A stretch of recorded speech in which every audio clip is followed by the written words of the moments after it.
Okay, we're live. Hi, James. Thanks very much for joining me. James Ottaway, great to have you with us. Thanks for having me, Johnny. So just before we get into some of the topics we want to discuss around IR35, statement of work, outcome-based projects, and the kind of transformation of business process in that area, can you just give a little bit of background on who you are, what you do, and kind of how you got there? Yeah, I find this difficult all the time because I can rarely explain that to my wife, let alone my customers. So I've been working in recruitment now, embarrassingly, for around 17 years, but I'm always quick to say I'm not as a recruiter. I think I spent 6 months as a recruiter on a graduate scheme back in 2003 and was broadly terrible at it.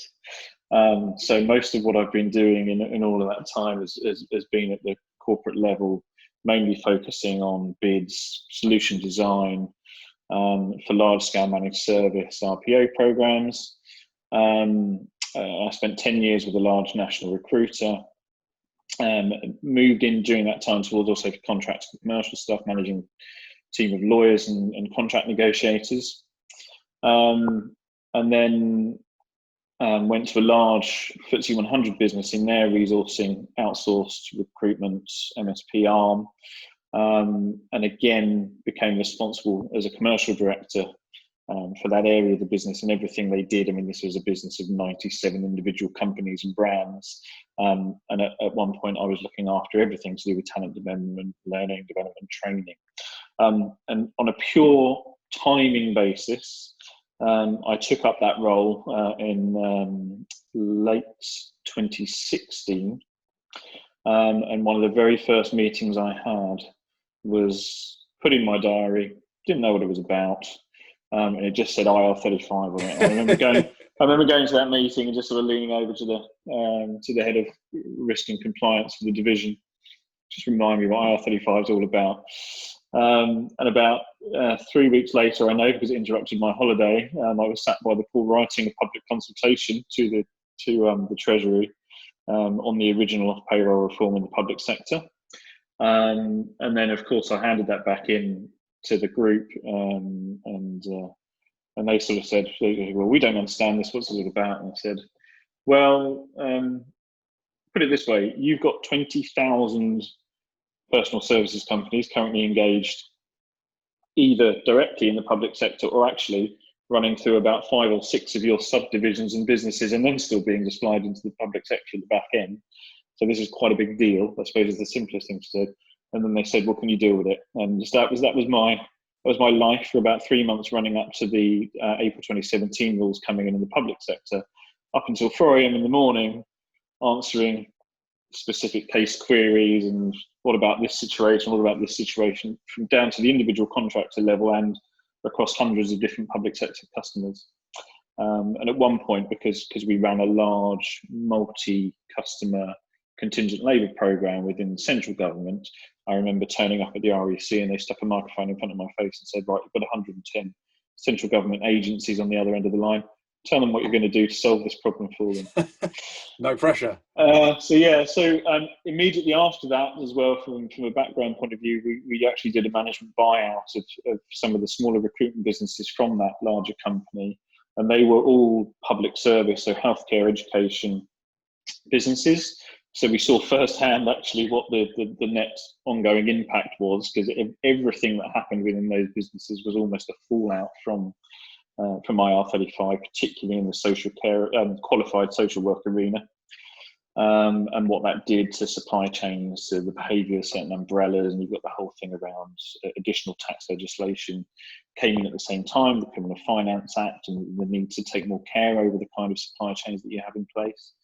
And then when those businesses were sold on in 2018, so only about a year and a half later, I set up for myself, because I spent so much time being a sort of jack of all trades within and around recruitment, talent, and HR. I created what I still imagine is one of the most niche management consultancies out there in the market. It's in Perfect Circle, which specialises in advising either CEOs, C-suite of agencies, of HR technology companies, and sometimes end clients as well. So I work with end clients how they manage their supply chain and work with talent providers on various aspects: legislation, building new solutions, new models, how to bring technology together, business cases for investment, and that kind of thing. So a bit of everything. So Imperfect Circle has been going for two and a half years now? It was, so Saturday was the 2-year anniversary, yeah. Congratulations. And in terms of obviously there's a range of kind of problems that you're solving for your customers at the moment. What are the areas that you would say are the kind of real core focus for you currently? I still work a lot of the time. Unfortunately, sales is always the thing in the high demand. So I'm still doing helping a lot of customers, particularly in the pandemic, break into certain sectors, and part of that has been the public sector as well. So I've done a lot of solution design and work in that space. I've worked with a lot of customers, and more actually going back to the beginning of 2019, when it was thought that the off-payroll changes were going to happen. Then in April 2019, around their engagement models and the different ways they were going to be able to keep their contractor populations on large managed service programs. At a sneakier level, I shouldn't say this depending on who's watching, but actually there was a great opportunity at that time. It's very different now, a year later, because the awareness is so much greater. But at that time, I was working with a lot of small providers who'd managed to get a decent footprint into large labour programs, IT programs, and what have you, being run by big international managed service providers. And because their managed service providers weren't talking to them properly about this challenge, because they were largely not public sector focused, or they didn't realise what had happened last time, it was actually a bit of a free-for-all going back in 2019. These smaller businesses were being able to take chunks of 200, 300, 400 contractors out of these larger managed service programs and create these little bubbles of independent solutions. So sort of working with them around that and around the contracts, commercials, what it really means to deliver something as a package of work versus just carrying on and engaging people in the way they were, but in a safe and compliant manner, essentially.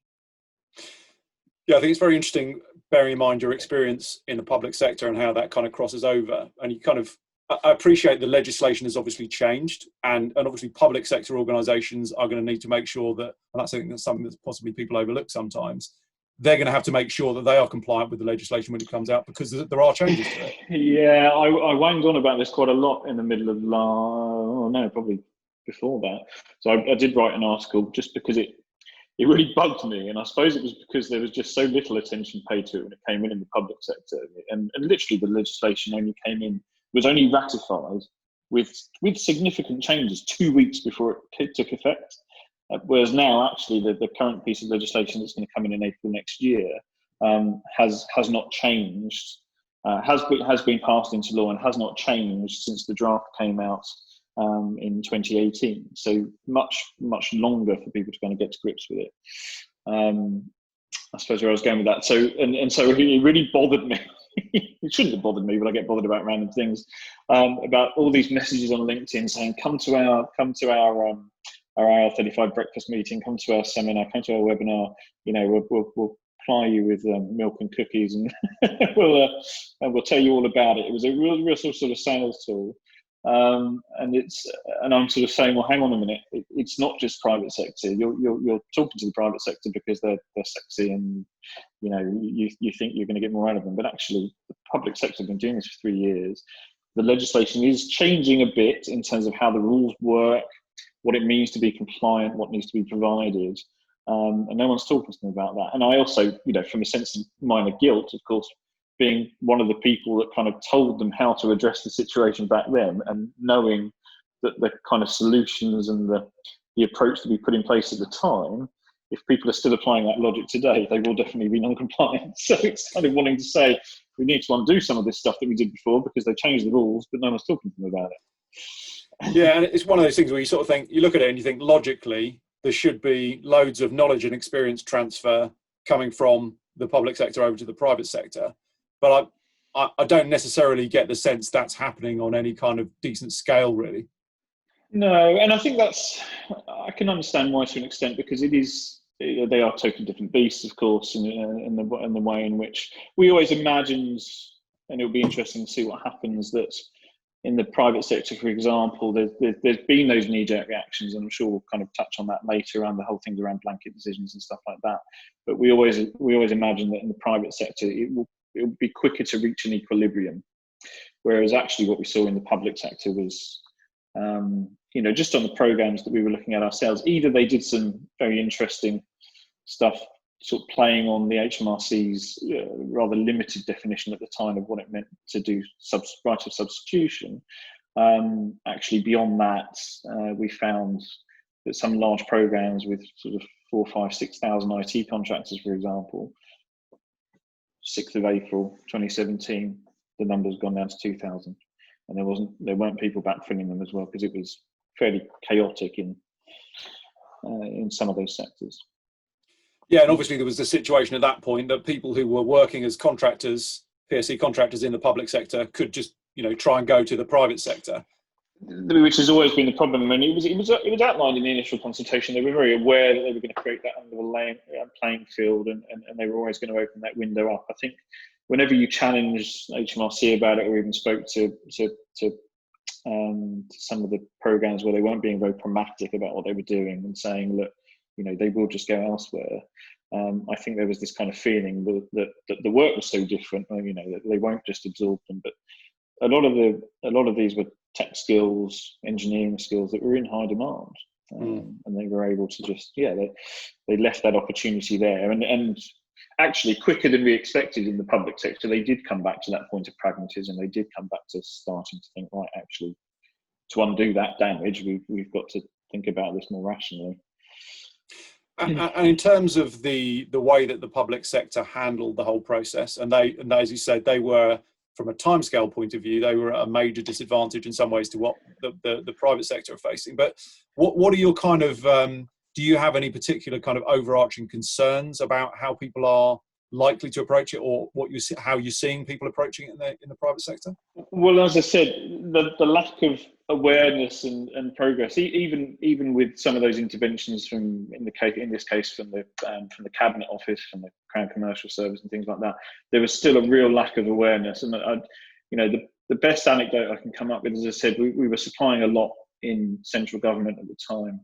And we had this mass program. All the account directors were coming back to me every day saying, like, how are you doing with status determinations? How are you doing with making sure we've got something in place for everyone for the 1st of April? I remember an account manager who I'd never met before coming up to me and saying, I've literally just been bellowed at for half an hour. Someone's been, I've had a manager on the phone screaming at me saying, why are you doing this to me? And that was a key thing. That was a common theme. They all thought that it was us as an organisation that was doing this to them, had no awareness that it was legislative. And he's saying, they've been managing, this is ridiculous. We've got, I'm not an expert. I can't fill these forms and I can't do these status determinations. What am I supposed to do? You're giving me no time at all, which we would calmly explain it. And so I'm saying, like, go back to him, say this, and actually you had the whole issue. The CES tool was giving more cannot decide decisions than anything else at this point in time, which didn't help anything. Continues to be a favourite now by the looks of things. And I am not joking. I turned around to the account manager and said, sorry, which department do you look after? It's HMRC. So he'd just been on the phone to a manager at HMRC who was screaming at him, saying, why are you doing this to me? This is ridiculous. It doesn't work. The irony of it. Yeah. And of course, everyone knows that the whole issue around it at that time, and when the rules came out in the public sector, that there was a delay in rolling out the CES tool because they were all PSC contractors, yeah. And they were all and you see, it was great because they kept leaking the model onto GitHub. And for every week, you get this updated version of an Excel spreadsheet, because that is how complex the CES tool is, of an Excel spreadsheet with all the decision trees and everything in it, and they kept leaking it. And eventually, they were kind of like, obviously from programming the CES tool, they got enough of a knowledge that no one else was suddenly talking to them about, thinking, this isn't looking good, actually. And a load of them got up and left. Yeah, I think it's interesting what you were saying about the awareness levels actually within organisations, because last year, I was towards the end of last year, when it was still expected, obviously pre-COVID, that we were going to be going live in April this year. I was at a symposium on IR35 and all things related to it, run by one of the big MSPs. And I spoke to some of their kind of end clients that were actually there to hear all about it. And I was told by several of them that one of their major concerns was just the level of awareness within the contractor population. I was pretty astounded by that, to be honest. You kind of look at it and just think, surely that there must be a decent level of awareness, but maybe not.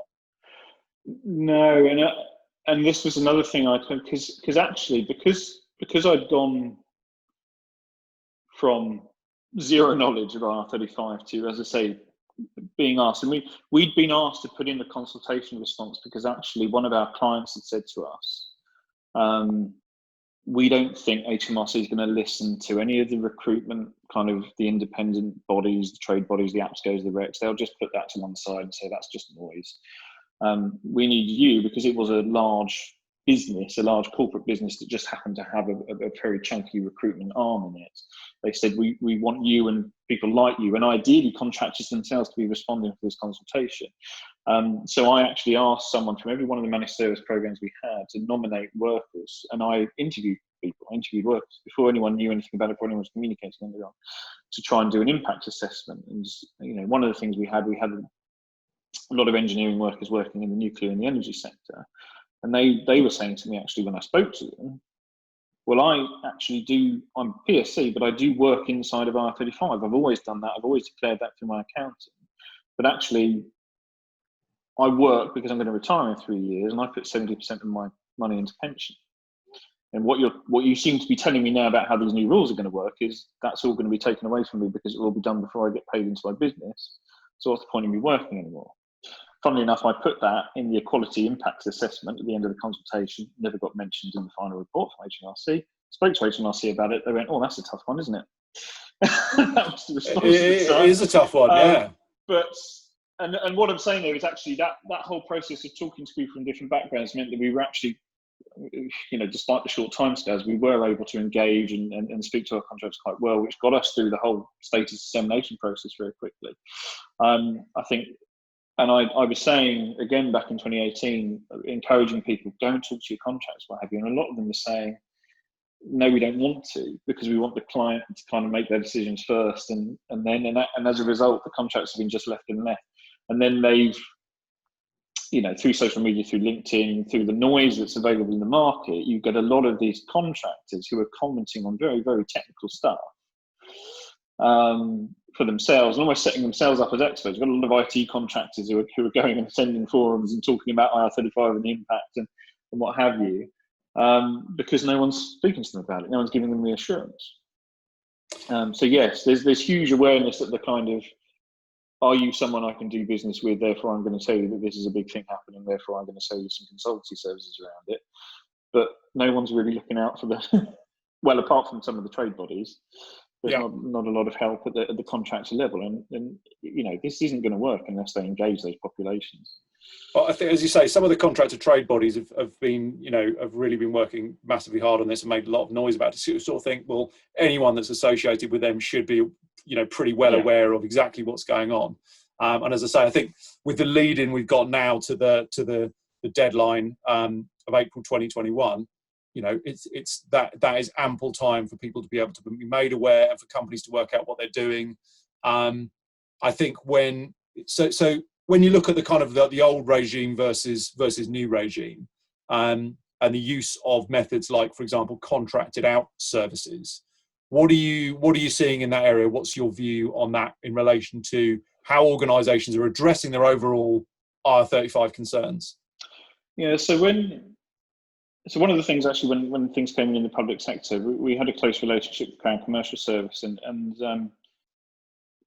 it was good, actually, because they sent a communication out, particularly within local government, saying, don't be fooled into thinking that just because it has a consultancy badge, it's out of scope of this regime. They cited the example that a lot of central government agencies that were using IT contractors, for example, just wrote back to HMRC or to TCS or to whoever saying, oh, don't worry, we've got all these contracts, we'll just move them onto G Cloud, because G Cloud's an output base, it's a consultancy badge. And they said, and actually they were quite good, even Crown Commercial Services at the time, saying, don't, just because it has that badge on it, don't just assume that you're covered. And likewise, going through that all of those individual cases for those thousands of contracts, obviously I didn't do it individually for every contract, but going through those kind of borderline cases for those thousands of contractors, we had examples where the transformation division of the business that I was in was providing what they called a managed IT service into a major central government department, and that they were told, right, the contracted out services exemption applies, we're all fine. And of course, once you break that chain under the old rules, when it was just the public sector that was subject to the fee payer obligations or the hirer obligations within the terms of the off payroll rules, as long as you broke that sort of chain payment and sort of put a label that said this is a bundle of services at the top level, and actually the old rules apply because you then got a consultancy that's to the private sector enterprise underneath it, that was seen as a really easy get out of jail free card. But even in that example, that outsourced IT contract, when I just asked a handful of questions and I said, right, okay, so what are you doing? Are we putting a change program in a new system like that? Well, how are you charging for it? And so it was a fixed monthly fee. And you just ask a very simple question. Well, how do you get to that fee? Well, it's the day rate for these, this, and this contractors, and this, and this. And I said, right. And if that contractor left next month and you didn't backfill them, what would you be charging the client? Well, that minus that contractor's day rate. Right, so there's a chain payment, because what you're getting paid by the client relates directly to what you're paying to the team of people that are doing the work. So it is not the contracted out service. And as a result, of course, the risk is that client now hasn't provided any status determinations. So if anything ever did go wrong down the line, there was an investigation. And now you've got the added complexity in the new world that you've got to look at it at every stage. If in those complex or multi-supplier arrangements, which fairly unique in the business we were in just because of the number of different businesses feeding into the piece, you've got to look at it at every stage down. But there is still that desire, answering your question finally, actually, in terms of what people are doing now. Absolutely, that was one of the first things they looked at. So I've worked with customers and end buyers who have just decided, right, I've got a business analyst and an architecture function in my business that's mostly staffed with contractors. Should I be having just an outsourced function and buy it as a service? Now, when you go and then talk to the head of business analysis at that organisation, they're saying, well, no, I want you to recruit them. I want to make sure that I get sign off everyone comes in. No, because you're still behaving like a resource, so like a hiring manager. You either want a service with the commitments, the outputs, or you want a way of maintaining the people that you want to work in your organisation. There's nothing wrong with that. There's nothing wrong with good resourcing strategy, good talent strategy, but actually you deal with that another way. You deal with that about communicating, talking, and finding ways to maintain engagement with these people.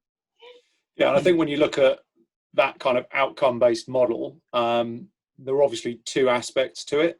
There's actually packaging up work differently and understanding that it's about something ultimately needs to be done. Now, you could have someone sitting there as a PSC contractor on a time and materials basis, just churning away doing that, or you could, and that's a job, that's a role, or you could look at what ultimately needs to be done, strategically package that up and genuinely outsource it. So there's that aspect of it, of how work is delivered, how work is packaged up. But then there's does the way that it's delivered match with the way that it's packaged up? And I think they're kind of two separate hurdles, but I'm not sure whether that's something that you're seeing more being dealt with by procurement or more falling under HR, or where do you see that whole kind of scenario sitting, where people are looking at outcome-based opportunities as a way of getting work done? Well, I think, yeah. So I suppose that question of is it more HR, is it more procurement, or whatever, is it plays to the same weakness as the whole thing about I want to contract with that service because I want to maintain my current contract support kind of thing. It's, if you've got the wrong drivers in the first place, you're going to come out with the wrong response. So I don't see it as being HR or procurement. I see it as being driven by the business need. So it's a functional thing. It's educating people to understand that I want to get something done, and what's the cleanest way to do that. Some programs are naturally organic. It's all about how teams work well together, and that is a staffing requirement. But there's too much money spent unnecessarily on maintaining resources on a what-if basis, because people are too scared.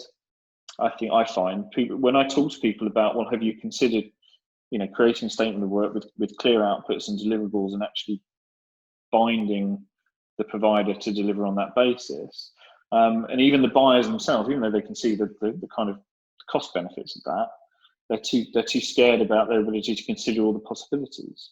And I said, well, okay, that's understandable, but if you take a clear, methodical approach to doing that, then there's not going to be much argument on that front. If you set out the basis on which these milestones are get set up, that's fine. And then the flip side of that is, if these people genuinely want, if these people are genuinely providing services as a business, then absolutely they should be bidding and taking on that risk. They should be saying, yes, we understand that, we've taken on board and we recognise the requirements you've given us, and we will commit to delivering on that basis in that time. And actually what you find is, when I've spoken to people who are career sort of contractors, who originally probably, if I'm honest, set up their businesses just because their accountant told them to, and it may be 3 years into a long-term engagement in a financial services client or something like that. But actually, when you say to them, going forward, are you interested in, genuinely working at risk, being involved in going to a client and saying, this is how we're going to deliver that outcome for you, rather than just being hired to do it, they jump at the chance. Yeah, and I think there's a misconception sometimes. I mean, you were talking about people seeing the cost saving of outsourcing a piece of work, but I think sometimes people just look at it and think, well, that's going to be more expensive. But they're not necessarily taking into account the fact that they could be, how efficient are the contractors that they've got sitting there doing it, what's actually being delivered. Because I think for a lot of companies, it's coming around to a different mindset of really drilling in more detail into what actually needs to be achieved. So what do we actually need to get done here? And as you say, what is the most effective way to do that? Which, an organisation is always going to have a combination of resource methods that work best in different scenarios and for different projects. But I think, there's a kind of, where that risk is applied, that's where those supplier relationships come in, in terms of really understanding the requirement and actually looking for a situation where that company is going to get a great result from that supplier and is going to want to work with them again in the future, is going to want to recommend them, rather than let's see what we can get away with delivering this particular project. And that's where it comes into things that we see a lot around, suppliers helping shape requirements before it actually gets to the full award and SOW creation stage, where everyone really knows what's realistic and everyone's agreed on it. Clearly, you're always going to get changes throughout the life of a project or program, but as long as that's documented, as long as that's dealt with in the right way, that kind of, it fits in with the business rationale. Yeah, and I sometimes I get a bit kind of black and white and hung up on principles of procurement. I do a lot in the public sector and transparent procurement. And I get quite angry when people try to evaluate something on sort of really wishy-washy, and actually putting too much emphasis on have you done this before, and not how will you do it. Yeah. It's a collaborative process, isn't it? Really. Yeah, taking comfort from someone's sales spiel over actually being able to take comfort from, you've defined this well enough in the contract that it'll either get delivered or it won't. And actually, the contract also says if it doesn't get delivered, this is exactly what's going to happen as a result of that getting delivered. Again, it's because I've got a commercial background. I maybe place too much faith in contracts, but a very well-worded agreement between two parties on how and why something is going to be delivered and how much it's going to cost is incredibly valuable, much more than just asking questions where half the time the questions that are being asked don't even really relate to what's required. So in what you were saying earlier about contractors who are in the situation where they could take on effectively the risk for deliverable outcomes, your feeling from that was that certainly within some of the people you spoke to, there was a decent appetite to take on that risk because they knew their competencies. Absolutely, given the opportunity, they will happily do that. A lot of them will happily do that. And then the ones that don't actually, that's where the call out comes, isn't it? And going back to, I know one of the original questions was HR procurement, and I work with one of my clients with a very bullish HR director who quite often ends up kind of facing long-term interim contractors who are saying to him like, well, we're not going to accept a new role inside of IR35.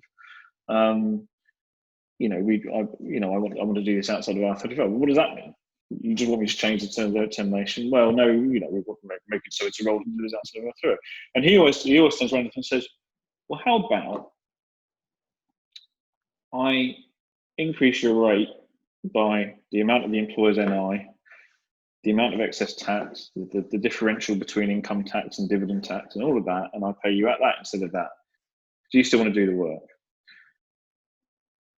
And the difference between someone who's willing to act as a business and someone who's only interested in what it means for their tax outcome is the person that says yes to that question. But actually more and more people are now saying, well, no, because I think and I say this having started up a small business for myself, the contractors themselves, because it's forced them to educate themselves about actually what that thing that their accountant told them to do 6 years ago actually means for them going forward in a world that is moving generally towards, even with employees, towards outcome-based reward and risk. They're starting to realise that actually it's more beneficial for them as well, because if you can commit to delivering an output and then work in your own way, then you're entirely your own kind of boss in terms of how much you deliver, how you scale your business, how you scale your outputs, and you can, day rate kind of goes out the window to a certain extent, because it becomes, how many jobs do I need to take on in this month, in this financial year, to meet whatever target I've got to feed my family, to actually start up a new business, so that next year I only need to work half the year. It changes their mindset. So I think there's more of a willingness in the contractor community to think, actually, there are benefits on both sides. Client, not only does the client get, a guarantee that something's going to be delivered on time and without busting the budget and without someone potentially sitting around doing nothing because a dependency's been missed or something like that. But the contractors themselves potentially are starting to realise, well, no, there's huge benefits here from my point of view as well. And do you think we're likely to see more kind of groups of contractors getting together in this kind of environment, in that scenario, to form small consultancies where they're collaborating with each other, or do you think that's a whole different complex discussion? Not specifically to get around IR35, because interestingly, so there's been a lot of noise in the last couple of weeks, and I think it was something that was still in the draft legislation going back in March or April last 2018 even, but there's been a lot of noise in the last few weeks about the fact that HMRC have changed the definition of an intermediary, and for legal purposes that's what we would know as a PSC, falling within the scope of the IR35 rules and the off payroll rules, and they've made it so wide that it would apply to anyone, including someone who's umbrella just a POA employee of an and agency, umbrella companies, everyone. That's caused a big stir. HMRC for once have had to stand up and say we were wrong, we didn't intend this, even though it has huge advantages for them. But the wording was specifically trying to address that whole approach of a handful of contractors just getting together in a partnership, an LP, or a company with equal shares, just as a way to get out of it. So they were targeting those individuals. So doing that alone will not just give them a free pass to be outside of the rules. No, absolutely. But you will see. Yeah, it's interesting. I give an example. So I used to, obviously, one of the businesses we did the MBO was a big supply teaching agency, and while we were running that business, I had a good friend of mine. My wife's a teacher. We know lots and lots of teachers. But a friend contacted me, and he was talking about he wanted to set up a supply teaching agency where he was the only client because he wanted to act like a business and be able to make clearer decisions around how he engaged with the schools that he works in. But it's that, that mindset, and then he started talking. Well, I know 4 or 5 other people that would join, and we could become. So actually, it's a good concept. So yeah, that thinking, yes, I can see that taking off. That whole idea of, if we band together, we can work on more projects, we can deliver more for multiple customers at the same time.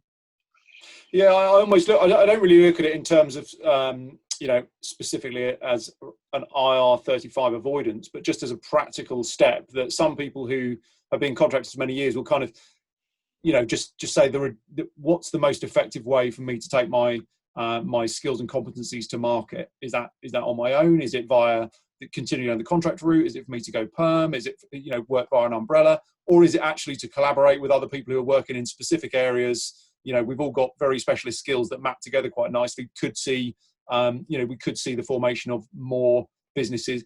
It's a changing business landscape. There's a changing regulatory landscape, obviously, which impacts this, but there is a changing business landscape as well. I just think it's a really interesting time. Talking about that change in the kind of business landscape, it's obviously a huge time of change for recruitment organisations, and I think there are various factors that are affecting recruitment agencies outside of IR35. But with with this legislation coming in next year, what do you kind of see as the opportunities or the areas where recruitment companies are looking to offer additional value to their customers or take on different types of customers, kind of in response to what's going on with IR35 and what that'll mean? I mean, if I think about the people that I work with, certainly the ones that have approached me, the conversation always starts with a channel and a route to market. And to the extent, I mean, I was a terrible sales director in the time that I was a sales director because I don't like picking up the phone. I hate talking on the phone. Terrible sales, which is why I was a bad recruiter as well. But they're always just looking at channel. How do I get in front of to talk to a new customer? And that provided me with an opportunity to talk about, well, there's actually different models of delivery which would open up, and again, this is public sector thing, but open up different frameworks and approaches, and you can look at consultancy. But I'm a big fan of the product sale, having a product and defining that product, and then what that means to your segregated customer list. I did a marketing qualification, never finished the final paper, but that's the one thing I always say to people: define your proposition first. And it comes back actually what you were talking about contractors potentially bundling together, because they'll be able to create a product that they'll be able to then sell more repetitively, quicker, easily to more customers. And so absolutely, that's how they're going to get that scale. From a recruitment agency point of view, I think absolutely the ones that will succeed in taking advantage of the changes that are coming along are those that play to their strengths in order to be able to create a proposition to take to market, and as a service, as an outcome, and find the right customers for that service. So a good example, you've got some very strong agencies out there that just do technology and change management. Now, change management is huge everywhere at the moment, in the world we live in at the moment, and a lot of them are providing sort of heavy hitting program directors, IT change managers into particularly into public sector in the market, COVID and stuff like that. And I'm saying to them, well, why? A lot of organisations are doing the same thing. It's a repeated ask that you're getting. If you don't just look at it as a person coming in on the demand end, if you look at it you start to categorise and really capture what it is your clients are asking your workers, your contractors, the people they're asking to find. If you really start to capture what it is they're asking you to do, then you can start identifying the common trends, and you can create a proposition around that, and sell that service and become an expert in that space. Because I do often find, I've worked with enough large consultancies, professional consultancies, and the big five, the accountants and what have you. to know that there's a huge amount of, when you're scoping a project, huge difference, worlds apart, but delivering and getting the right people to actually get the outcome, there's a very narrow margin of difference between a good agency and a good consultant. So there's absolutely an opportunity there, I think, for those agencies to start thinking about, what do we do well? Because we've been recruiting in these markets, what is it we've actually become, almost through osmosis, experts in, and the people we're connected with are also experts in, and packaging up those solutions and those offers to take to market. And I think, and again, they get scared about the same things that the end clients are getting scared of it, because it's such a shift in mindset for them. You know, they say to me, well, you know, I wouldn't know how to do that. How do I say to the client that I'm going to deliver that checkpoint by that day? And it's kind of like, well, you draw on the expertise. You draw on you don't think of your talent pool as interim, as people. Think of them as a network of businesses that all provide a little piece of the puzzle and the skills to meet that objective.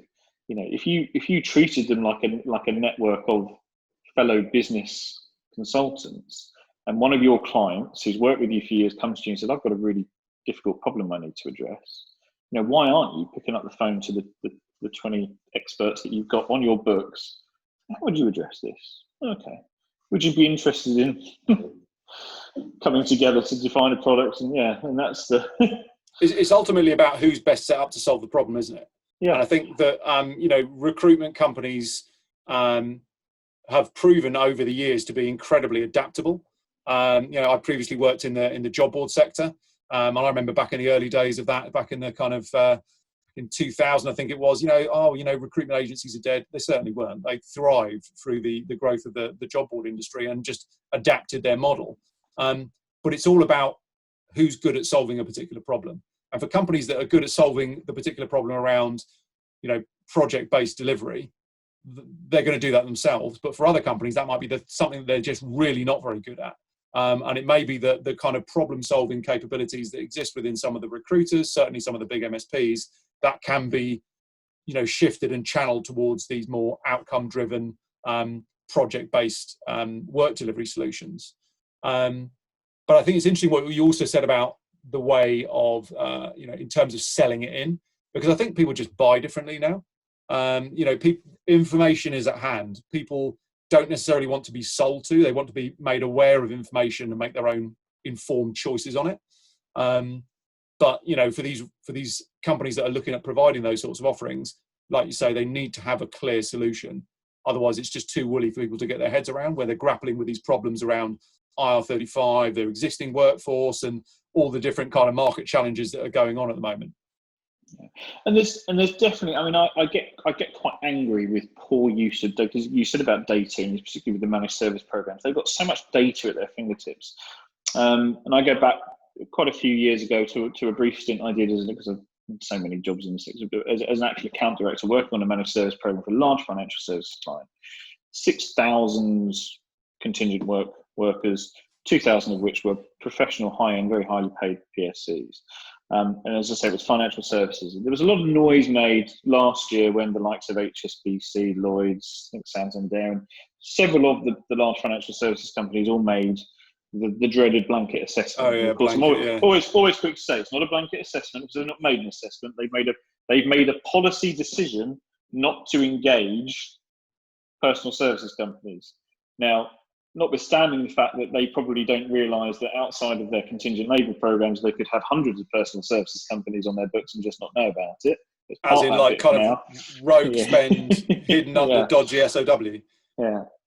Everyone was up in arms saying, they're gonna lose out, they're gonna be anti-competitive because everyone's just gonna go to it was totally understandable why they, from my point of view, having seen it, Hannah, it was totally understandable why they took that standpoint as a starting point. Because particularly in the financial services organisations, they have such a focus on change management and separating out what's delivery to customers and what's just keeping the business on some kind of strategic direction. And part of it's also to do with the fact, I think, that their share price is linked to headcount. They like to keep the change function off the books essentially. And what you had, and you take programs like PPI, like the SME, which was the same as PPI, but in terms of derivative sales. You know, I know from working on those contingent labour programs that those entire functions were staffed from top to bottom by people holding themselves out as being limited companies in business of their own account.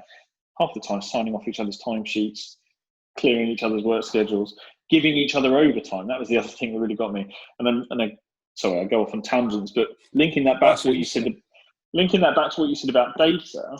At the time, it was a very, this was quite some years ago, but it was the agency was running it had an in-house VMS that they sort of built from scratch. But their data warehouse, they had loads in there about patterns of behaviour, particularly, and over time I was particularly keen on, because I've been asked to look for time to ways to cut costs. And you had these programs, as I said, where you could quite clearly see, it was visible to anyone that just took the time to look, that these workers who were in business for themselves, who were scratching each other's back, were just taking it upon themselves to do overtime at double day rate to clear what was a very set 20-minute case handling process. Yeah. And so the effective cost per case to the business was just skyrocketing, because no one was looking and saying, well, actually, this is a defined piece of work. It literally takes 20 minutes to review a case file. Let's say it's PPI, let's say it's SME, or anything to do with kind of audit and compliance within the banking sector. And it was very easy for me to just say, right, and this wasn't even with a output-based kind of hat on at the time. I was still just thinking of pure cost cutting. It's just numbers, it's just resources, resource plans, it's projects. But the data was there to say you can save £6 million if you just structure the work so that it relates to what needs to be done, how many people need to do it, how long does it need to take them to do it. And I think there's just so much is lost just by people not looking at the data and looking at the opportunity. And I think now that people become more aware of the opportunities for services procurement for doing statement of work, I think you're going to see some really interesting things happening on some of those big programs because of big data as well, because of the independent analytics tools that are out there, where companies and managed service providers are going to be able to say there's a change of behaviour required here that's just going to provide real benefits to everyone across the board. But coming back, just financial services sector again, as I say, why I wasn't surprised that they took that blanket approach. The other thing with the original date for the off payroll rules in the private sector, and this is something I'm a bit hung up on, but no one wants to engage me on it because it's one of my personal pet projects, but it was due to come in only 4 months after the FCA changed its entire certification regime. So you used to have this concept of FCA approved. Yeah. And they brought in what's called the senior manager certification regime.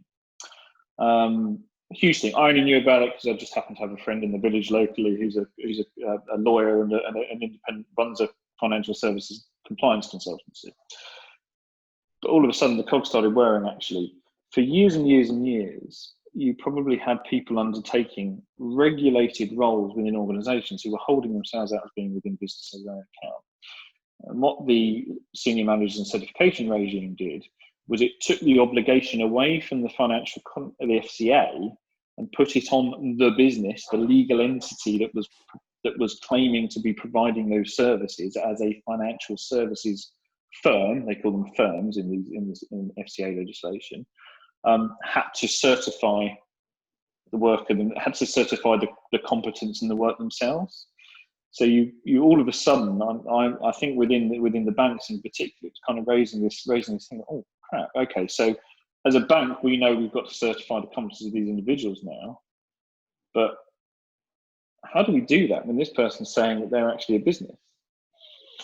So it's changed the mindset, and again, it's going off on a tangent a bit, but I'm of the opinion, I've had debates and I'm not 100% set on this, but actually you can't, it's that whole thing about whether someone else is supposed to be determining that you're right to do the work, whether the end client is determining that you're doing it right and how you're doing it. And it comes back to the whole thing about supervision, direction and control.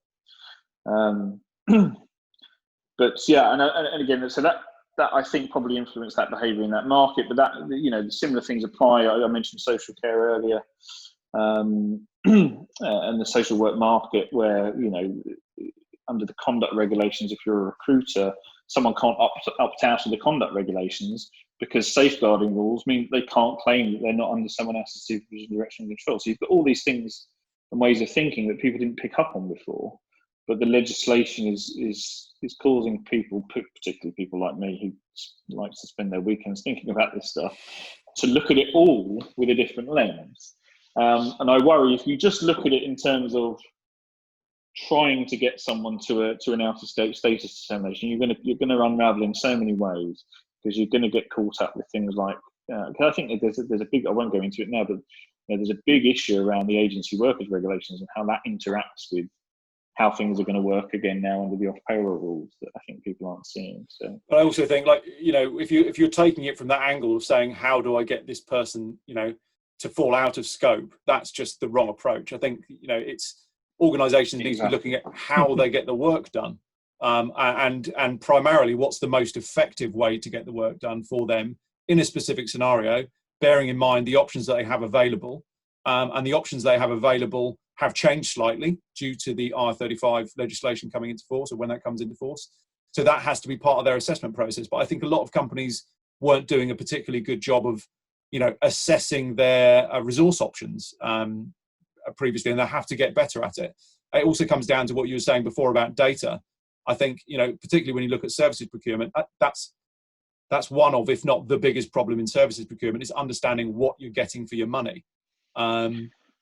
And it's a huge area of opportunity where the data needs to be good data, processes need to be followed, and information needs to be captured. But it's not something that I think is particularly well served in the market, as has been kind of up to now. No, not at all. But actually, because you triggered something else, so if we go back to that whole point around, is it HR, is it procurement, and also where recruitment agencies could add value by focusing on services and outputs.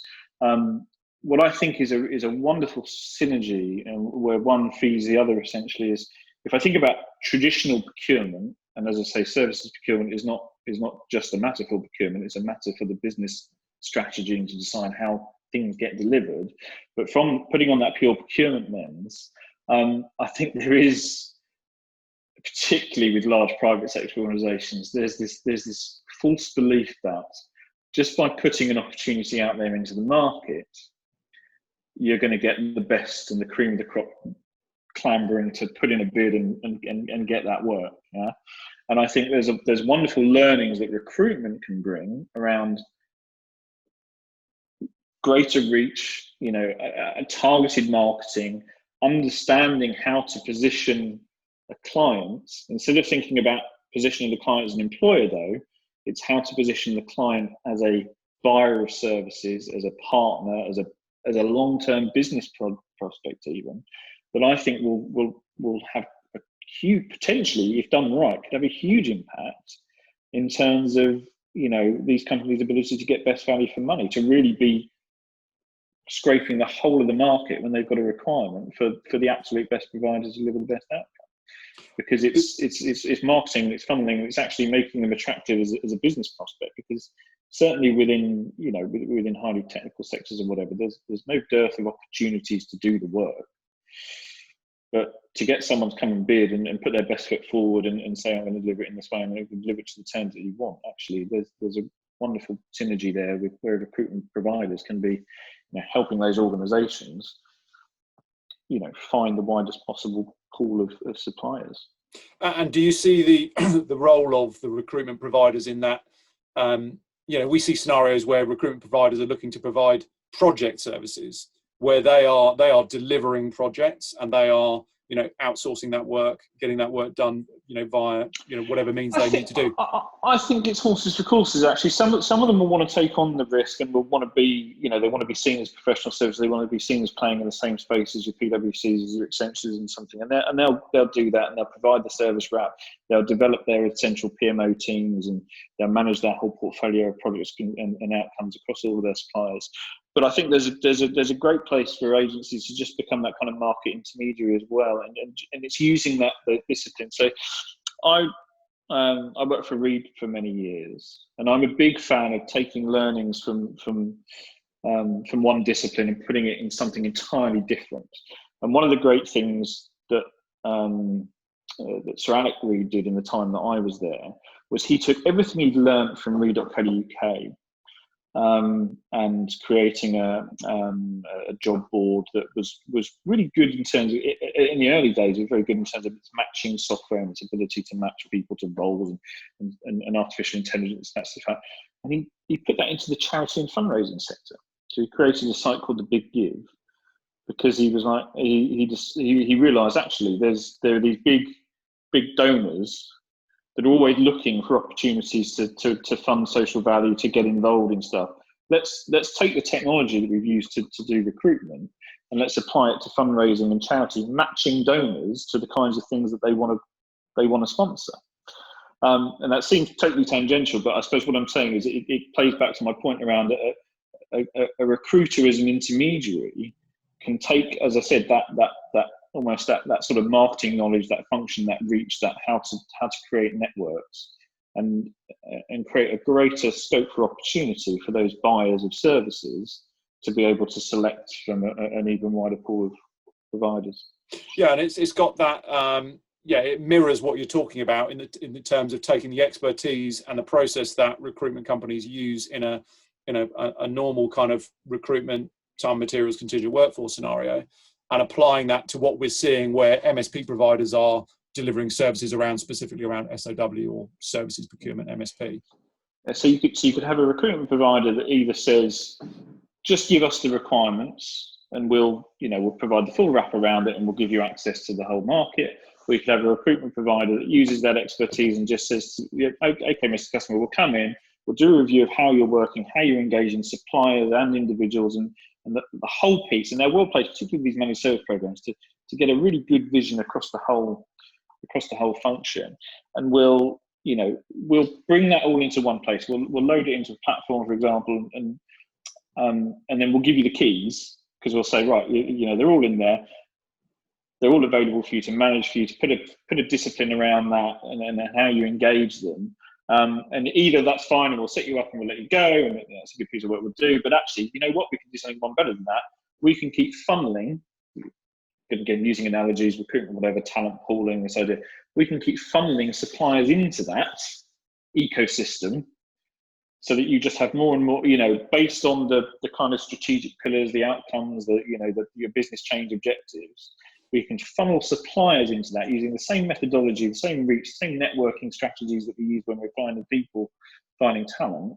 We can just build up the supply chain, the people that are there at your fingertips, that are engaged with the organisation, so that when you've got a requirement, you can mobilise in a matter of days. You can get the best quotes. You can engage with those suppliers to get them to come back to you and feed into your programs. How should we be doing this? You get that dialogue.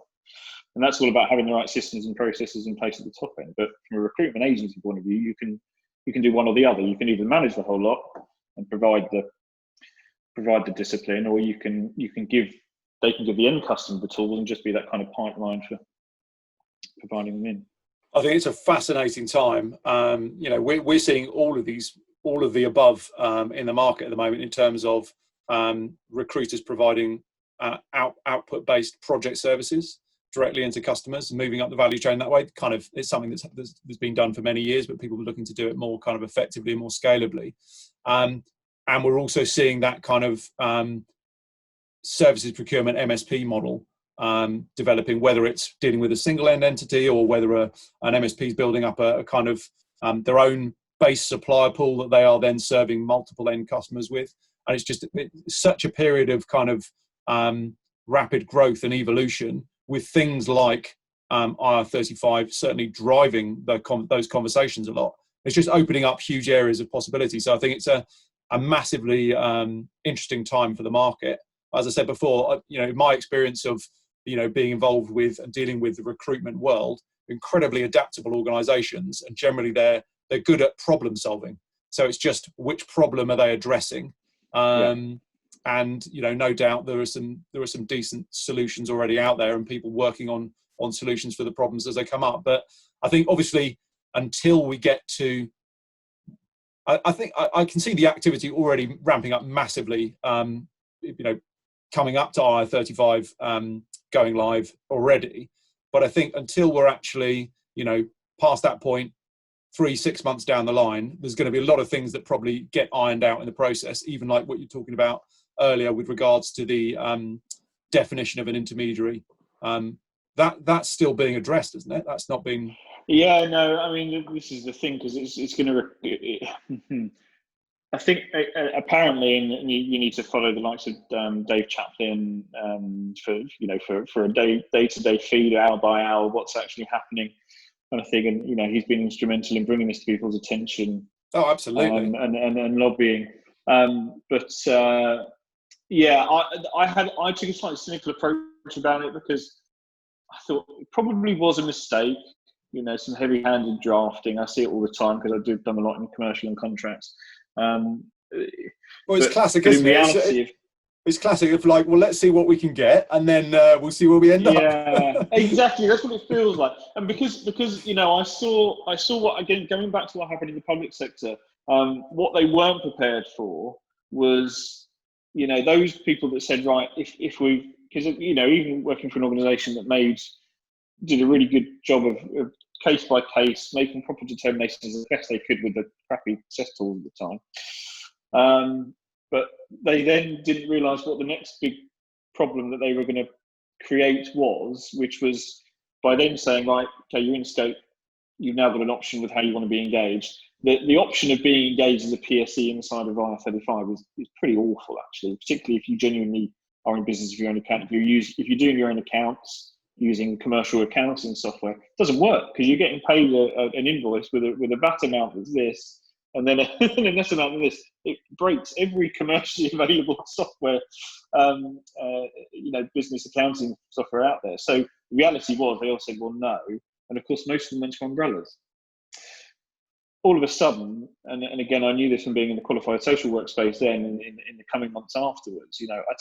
We had an office in one location in Manchester. I did a quick search using a bunch of criteria, and I found like 25 new umbrella companies registered on the 6th of April 2017. And they were all just, sucking up these workers, reigniting old loan schemes, old offshore schemes, every disguised remuneration scheme under the sun was being sold in those coming months. And then very quickly, the government kind of scrambled around, and I know it was actually more to do with financial services, but they introduced the Criminal Finance Act, which actually is a bit of a risk in terms of more liability through the supply chain, and it just created a real mess at the time. And it's trying to kind of predict now with knowing what we know now about what's going to happen going forward. And I've rambled on for so long there, I forgot what the original question was. Yeah, I think one last question for you, just in the interest of time. I wrap things up in a sec, but one last question for you. Bearing all these factors in mind, so we were just talking about the finalising the definition of a PSC and intermediary, all that sort of stuff. But just to wrap things up, if you look at, obviously, there's a lot of uncertainty at the moment. It's chaos. We've got COVID. We've got lockdowns. It's all lots of things, dynamic things happening in the economy. What are the main things you're going to be watching out for, specifically in this space, between now and early January? Between now and early January? Oh, I'm trying to move home, so I don't think we'll be paying attention to much else at the moment. Maybe if we say by kind of, from now to the end of Q1, Q1 next year. That's the key thing. We've actually got away with barely mentioning the C word throughout most of this. But I suppose that is, it plays into what I was saying about awareness, about forcing people to put a different lens on things. Nothing's done that more than the pandemic. So everyone is looking at all the options. Everyone's interested in reading the latest white papers about working practices, about how to engage, how to get the best value out of workforce, how to get people back into work. There's a piece there around all these people are unemployed. I'm working on a project at the moment within the health sector, big program directly responding to COVID, but we're looking at all of the sectors that have been impacted by COVID. How we bring people back in, and some of it's about packages of work, creating outputs and using skills that are out there. So I think, I don't know what to expect. I'm not looking out for anything specific. In my nature, what I look out for are the risks and the things that people aren't necessarily thinking of, coming back to that point around umbrellas and extended supply chains, and people just using the excuse to, and actually taking the NHS as an example again, when the returners program activated in the NHS, very quickly you started to see news stories about the fact that these tax avoidance schemes, they were jumping on them as they were going back in, saying, come and join us because you can go back into work as a nurse and still take home 90% of your pay. So for me, because I take that sort of commercial client's point of view, I'm just looking out for the models that people are pushing in the market to take advantage of it, and trying to either call out the ones that are cynical and just going to create more risk than they're solving, and actually helping to promote the people that are genuinely trying to come up with something new and initiative, because it's a wonderful time for that. And it's a wonderful time for looking at technology, how you use technology to then support that wider model. Anything that I'm expecting? Well, it being a wonderful time, we've got Christmas, some sort of Christmas coming up. We're in a lockdown. Moving house, is that a stressful thing at this point in time, or is it fairly straightforward? I've only done it a few times in my life. When the lockdown got announced, and I'm kind of like, right, okay, well, the thing we're waiting on is a survey. We've actually got all the contracts ready to go, and then someone booked a few survey appointments, and we're kind of like waiting with bated breath for the decision from the housing minister about whether surveyors would be classed as tradespeople and therefore allowed in the house. It creates that kind of stress. But now, apart from that, has that been announced now? Oh yeah, it's fine. I mean, the housing minister was quite quick off the mark actually after Boris announced the lockdown to say, we'd made the decision in advance of the announcement that the housing market. I mean, what would have been the point in dropping stamp duty and injecting the market without, and then only to put a big stop on it again? So they were very clear that nothing would stop. I was just worried that when they gave the list of tradespeople, even though it included cleaners and people coming in to service your hobs, it just didn't say surveyors on it. So it's moving ahead. I mean, it's busy and it's crazy and it's more stressful than normal, because every agent I've spoken to, every solicitor I've spoken to says they've never seen anything like it in terms of sheer volumes. There are now a lot of estate agents are sending out auto reply emails saying, the market's crazy. We're not hit. Solicitors are telling us that they won't respond to things for 72 hours instead of 24 hours. They're almost passing down these extended SLAs down the chain. So it was very noticeable in the. It was very noticeable initially in what the government did announcing this latest lockdown. It's noticeable that they were being protective of the construction and that kind of house buying sector, in the sense of trying to be able to keep that moving. But yeah, good luck. Sounds like it's going to be an interesting few months. Yes, but what interesting, I do think, and I don't know from personal experience, but in terms of trends, normally in a recession, self-employment is the first thing to get hit. The pandemic, and I say this as someone who got a pretty hefty jump on his mortgage with less than 2 years trading, which I never would have done actually if it wasn't for the pandemic. I'm quite interested to see what happens around, because there was already a trend towards self-employment and the whole idea of the hustle. I hate that term, but the side hustle with a lot of people coming into the work either straight out of university are going into the world of work, but also actually turning their hobbies into some just kind don't of say monetized gig. business. Don't say gig. I won't say. Well, yeah, okay. I won't mention the economy, but it's. But that is a factor, that is a consideration. But I do wonder whether this is going to be a very different kind of recession to the last one. I should have a more clear objective on this. I did an economics degree at the London School of Economics, but I didn't pay much attention to it. But I think I think it will be. Yeah, I think it's going to be a very different beast in terms of where it drives people's behaviours about taking matters in their own hands. Very thinking about what's going on in America. I don't want to be using terminology like that. But being masters of their own destiny, and I think that's going to drive more people wanting to deliver their services, not wanting an employer. So I think we're going to see something quite different, quite unique happening. In theory, that's just to the extent that I would ever stick my neck out and make any kind of wild prognosis. Yeah, I don't think it's that wild. I think the future of work is such a massive topic, and the way that people look at work and the ways to deliver their expertise. I think there are more opportunities to do that in different ways than there ever have been. It's just opened up massively. But yeah, really, really interesting period with all of the different pressures, as you say, from COVID and IR35 and all sorts of different things that are impacting the economy at the moment. So it feels like a massive period of flux. But yeah, it'll be interesting to watch what happens, and with the work that you're doing, I'm sure that you'll be involved in some pretty leading edge projects in relation to how people address these issues and how they look to move forwards. Yeah, or I'll just do what I quite often do is make something up with a blank piece of paper and then try and make it a reality. Excellent stuff. Well, listen, James, thanks so much. Really appreciate your time. It's been great chatting to you. Good luck with the house move, and good luck with everything you're doing with Imperfect Circle. And yeah, hopefully we will chat again soon. Thanks very much. Super. Take care. You too. Cheers.